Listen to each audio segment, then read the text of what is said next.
Voina chuan guitar lesson thar kan zir ho lenga voina kan zir ho le tur chu sang te khup tongin leilung ngai na ti la sakha guitar all something perdang kan zir ho le don ni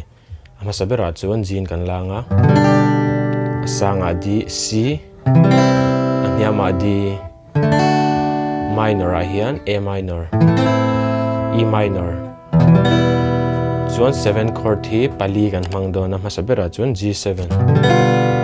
E7 chuan A7 D7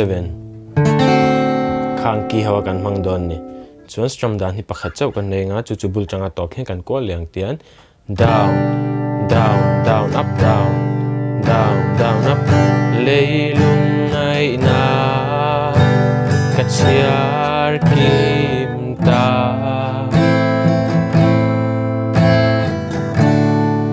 tikha kan strum chhuak level don kham strumming patron pakhat te khan down down down up ti mang khan bul changa top hen kan strumang chun hela po hi hlamilin karam play lenga lukdun lo ngai thale don nya